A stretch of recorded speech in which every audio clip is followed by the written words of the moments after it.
Did you know that digestion starts long before food even reaches your stomach? If you're struggling with digestive issues, the answer might lie not just in your gut, but all the way up in your brain. In today's video, you're going to discover the keys to digestion from north to south. It's a step-by-step journey, starting with your brain and vagus nerve, moving down through your entire digestive tract, where each step prepares and stimulates the next step in digestion. So a problem with any step in the digestive process would disrupt digestion and absorption downstream. By understanding how this natural flow of digestion works, you can start not only to isolate where your digestion problem lies, but also know how to support each phase and finally work with your digestion instead of against it. So if you've been frustrated with gut issues or you're curious about how this intricate system functions, stay with me. This could be the missing link to finally getting the healing you need. Hi, I'm Dr. Peter Kahn, board-certified chiropractic neurologist and certified in functional medicine. Let me show you how to master your health. So digestion works from north to south. So that means it goes from top to bottom. So how far north can we go? We can go all the way to the brain. So digestion really starts in the brain. You see food, you smell food, you taste food, you think about food. It's making me hungry, just think about food. And that primes that digestive pump. Okay, so digestion starts in the brain. And then the brain's going to stimulate the vagus nerve to already priming that digestive system to start to make secretions and stuff. So this green line here, this is the vagus nerve that come out of the brainstem that's going to innervate all of your digestive organs up to about the ileocecal valve right before the large intestine.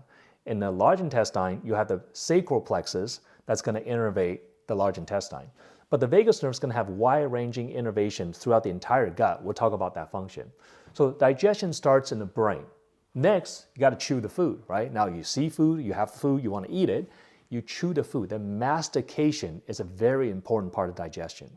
If you don't chew your food well, you cannot break down your food into tiny little pieces so you can increase surface area to maximize absorption.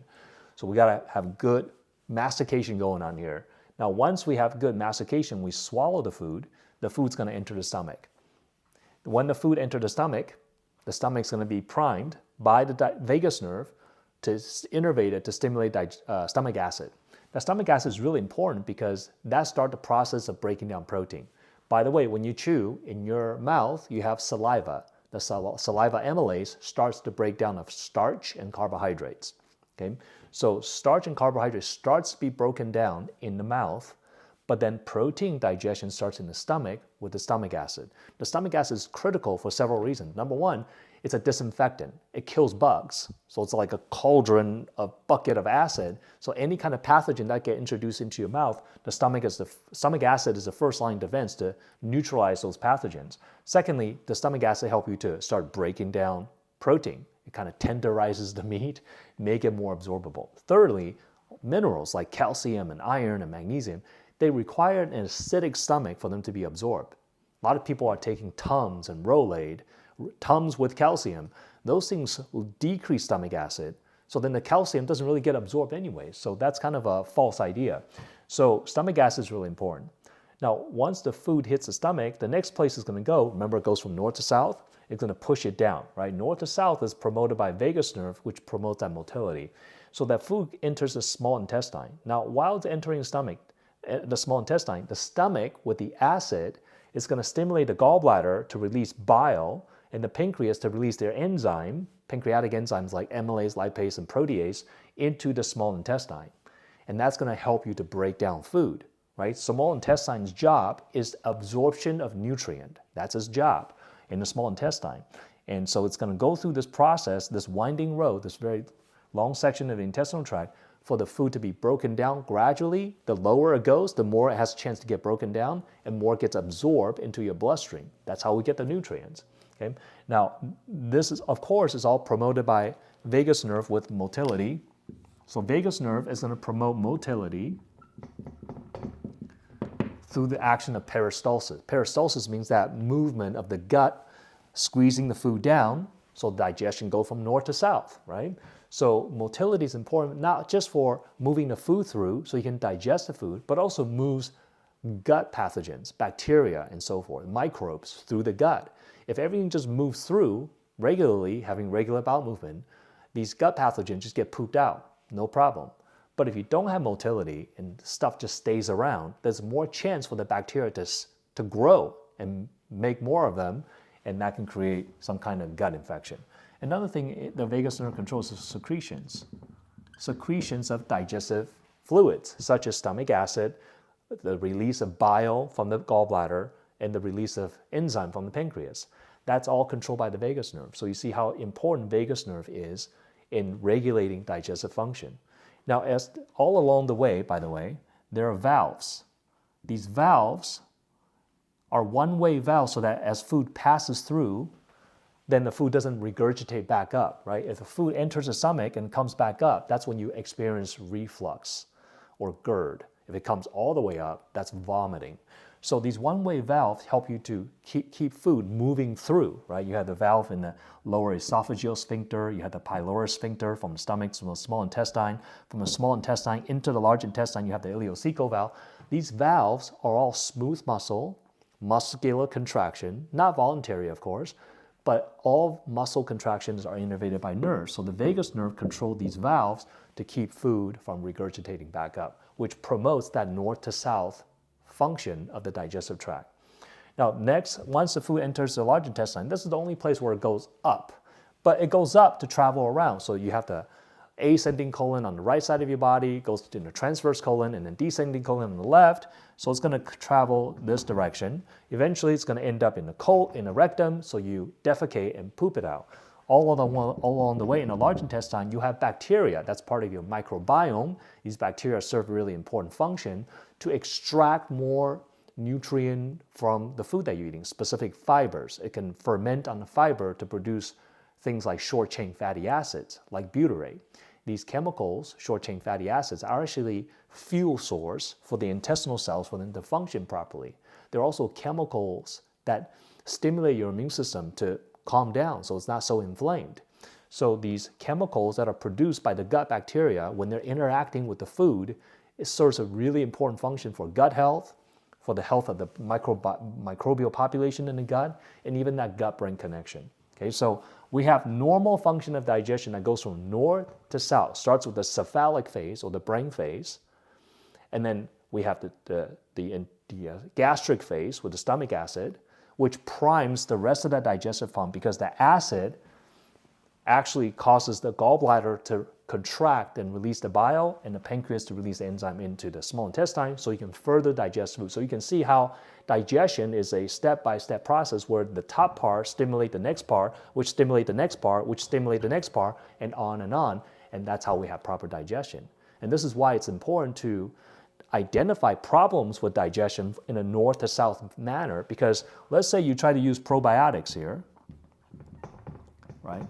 Now the probiotics specifically is going to really have a function in the large intestine because that's where all the bugs are. So if you take probiotic, nothing wrong with probiotic, except what if you have problem more upstream?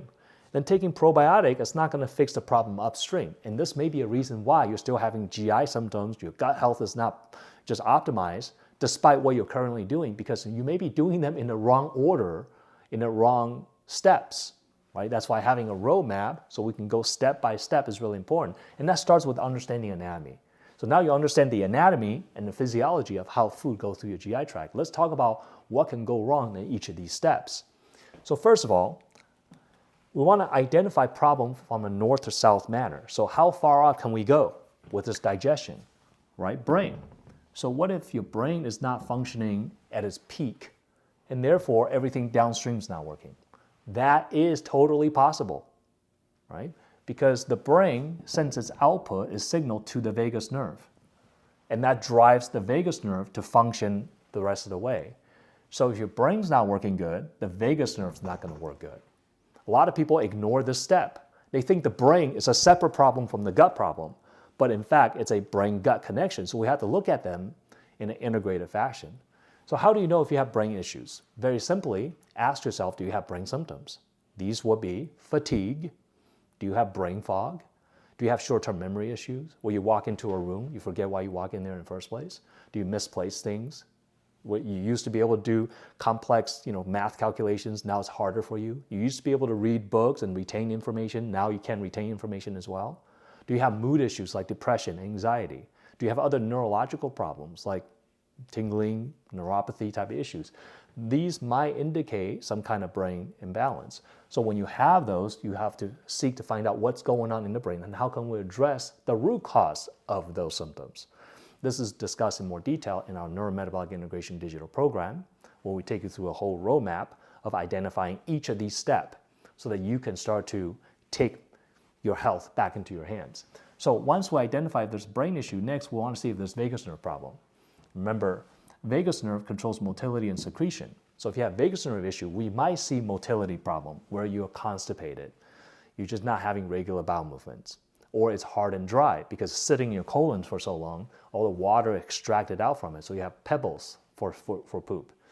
You may have secretion problems. So you're not making digestive stomach acid, you're not releasing enough pancreatic enzymes or bile into your GI tract. So your breakdown of protein, fats, and carbs are compromised. So you get, like gas and bloating. Maybe you see undigested food in your stool. These might be an end result of vagus nerve problem causing the secretion issue.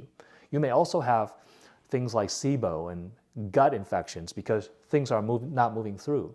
That motility not only sweep food down, it also sweep pathogens and microbes downstream from north to south so you can poop it out. If the bacteria has too much time to sit around and hang around, it gives them a chance to colonize and make more of themselves. And that can cause dysbiosis or gut infections. The next thing we'll look at is stomach. What can happen there is that you can have either low stomach acid or too much stomach acid. Keeping in mind, a stomach produces a secretion, a mucus layer that protects the stomach from its own acid. Right? The stomach acid is so acidic, at pH 1 or 2, where 7 is neutral, it's very acidic. So the stomach is protected from its own acid naturally. If that natural protection is compromised, then you get gastritis or you get ulcers. This can be caused by H. pylori infection in the stomach. Okay? Low stomach acid can also be coming from the vagus nerve because then you're not producing that. So stress can cause that or anything that can compromise vagus nerve function. So then if you don't produce enough stomach, what happens? Well, protein digestions become hard. So this is where people say, I don't tolerate protein well. I eat big piece of steak, it kind of just sits there like there's a brick in my stomach. That may be a stomach issue. Now, sometimes when you have stomach acid problems, the symptom can feel like heartburn because you're not digesting the food, so the food just sits there. As the food sits there and rot in your stomach, it becomes more acidic. So then you feel the acid, and your body also has the urge to get that rotten food out because it's not digesting, so then you feel the reflux. So oftentimes these heartburn reflux symptoms can be due to low stomach acid. Okay, so we have to consider that. So the next section then is looking at gallbladder and pancreas. Remember, stomach acid stimulate the release of bile and pancreatic enzymes. So if you have compromised stomach acid, then downstream, everything else is going to be compromised as well. So that's why you have to start as far north as possible. Now, let's just say gallbladder. If you have decreased bile release, then you may have trouble with fatty food because bile helps to emulsify fat. This will be someone where you may feel like you don't tolerate greasy food well. Fried food, greasy food, big, fatty hamburger, French fries, or even some people have inability to digest fat, maybe even just healthy fats like nuts and seeds or avocado or coconut oil. They just don't tolerate it well because they can't digest it because bile secretion is compromised. Now, bile is also very important to help you to absorb fat-soluble nutrients, like vitamin A, D, E, and vitamin K, A, D, E, K. So if you can't have good, proper bile release, then you may have trouble absorbing vitamin A, D, E, K. We may see some deficiencies. Another thing that gallbladder does with the bile is that it's really important in helping to bind to hormone, help you to eliminate toxins. So oftentimes we see females, especially with gallbladder dysfunction, having some kind of hormone imbalance, whether it's menstrual issues, if you're menstruating, or menopausal issues. Typically, female may have more trouble with ovarian cysts or fibroids or endometriosis, a lot of PMS. These type of issues may be related to gallbladder problem. Okay? And then the next slide is pancreatic release. Now, pancreas produces enzyme. It also produces insulin. So if your pancreas is not working well, we may see problem digesting various different types of macronutrients like protein, fats, and carbs. So then you may feel a lot of gassy, bloatiness because you're just not breaking down food properly. We may see malabsorption syndrome. We may see undigested food in the stool. That can all be due to some kind of problem with the pancreas producing the enzyme or releasing the enzyme. Now, another thing is that pancreas produces insulin, which regulates blood sugar. So if you really mess with your blood sugar by not eating properly, not exercising, then you can become insulin resistant. And that can really stress out the pancreas because you're just forcing the body to pump out so much insulin due to what you're eating that the pancreas can eventually fail or fatigue out. So then when the pancreas cannot work because you're stressing it out with insulin, then you may not be able to produce the enzyme properly. That can lead to digestive issue as well. The next thing is small intestine. Small intestine is where absorption takes place. So if you have a small intestinal issue, you may have an absorption problem. You may also have SIBO, small intestinal bacterial overgrowth, or candida overgrowth.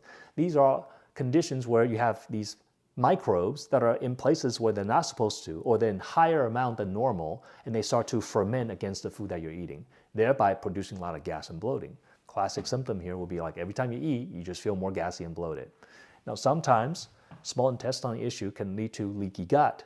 A lot of the leaky gut's happening in the small intestine here. So if you have leaky gut, then you're going to get inflammation from that. Leaky gut is a condition where your intestinal linings become more permeable, too open to allow macro particles like dietary protein that's not completely digested or microbial content to leak out of the intestinal lining into your bloodstream. Once these protein and microbes leak into the bloodstream, your immune system reacts to these microbes and dietary protein. That can create sensitivities or inflammation. So think of leaky gut as a source of inflammation. It's really an inflammatory condition that's happening in the gut rather than just simply a gut issue. So those are the things that we look for in the small intestine. And then finally, the large intestine. Problem there can obviously lead to bowel movement troubles. You may have gassiness as well. You can pass foul-smelling gas. You can be very gaseous. You can also have bowel movement trouble where you're inconsistent with your bowel movement. Maybe it's every other day, or you're constipated, just doesn't go. Or you may have loose stool or too frequent a bowel movement, right? So both of these can indicate some type of colon irritation or fast transit time. So with a large intestine, you can also have microbiome issue. You get dysbiotic, you can have bacterial overgrowth, you can get parasites, you can get different type of pathogens, and that can also lead to a lot of discomfort. And all along the GI tract, by the way, the GI tract is a target for autoimmune. You can have autoimmune anywhere along the GI tract. You can have autoimmune to the esophagus, eosinophilic esophagitis. You can have autoimmune to the gut, to the stomach, autoimmune gastritis. You can have autoimmune to the pancreas.